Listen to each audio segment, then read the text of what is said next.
Mesdames et messieurs, dans le cadre de la surveillance épidémiologique sur le Covid-19, deux nouveaux cas positifs viennent d'être déclarés, ce qui rapporte à 46 le nombre de cas déclarés Covid positifs au Gabon. Pour ces deux nouveaux cas, il s'agit des contaminations communautaires secondaires à un contact avec un sujet déclaré positif au Covid-19. En matière de prise en charge, nous avons les 13 patients qui sont sous traitement aujourd'hui à base de chloroquine qui ont une évolution favorable et nous avons également d'autres qui, au regard du fait qu'ils soient asymptomatiques, les équipes médicales n'ont pas jugé nécessaire qu'ils soient sous traitement à base de chloroquine. Toutefois, nous avons une patiente qui est quasiment en cours de guérison au regard de son suivi biologique où les premiers tests de contrôle sont négatifs. Nous attendons tout simplement les derniers tests de confirmation pour s'assurer de sa négativité au Covid-19. Concernant les deux patients en réanimation dont le médecin, l'état clinique est stationnaire, ils sont toujours sous assistance respiratoire et les équipes médicales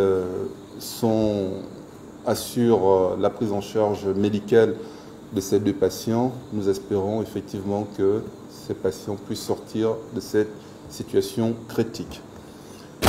Mesdames et messieurs, le renforcement des mesures barrières telles que présentées cet après-midi par le gouvernement, notamment celles relatives au confinement du grand public, du grand libre-ville, pourra permettre d'infléchir la tendance évolutive du Covid-19 dans notre pays.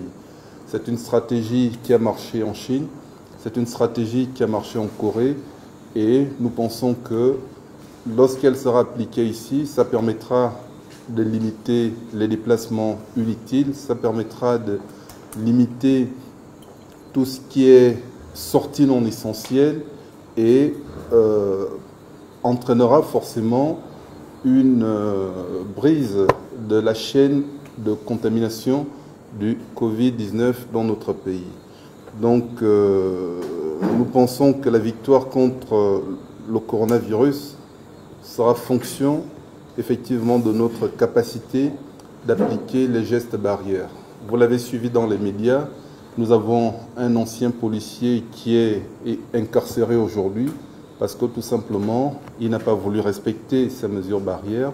Il entretenait un bar, un bistrot, et c'est un de ses voisins qui l'a dénoncé pour dire que voici quelqu'un qui ne voulait pas respecter. Et tout de suite, des sanctions sévères ont été prises à son encontre pour montrer que nous ne sommes pas aujourd'hui dans une situation où la tolérance doit être admise. Nous devons véritablement prendre conscience que le pays est en danger et tous, de manière unanime, nous devrons contribuer à nous mobiliser pour pouvoir freiner, pour pouvoir bloquer la progression de Covid-19 dans notre pays. Je vous remercie.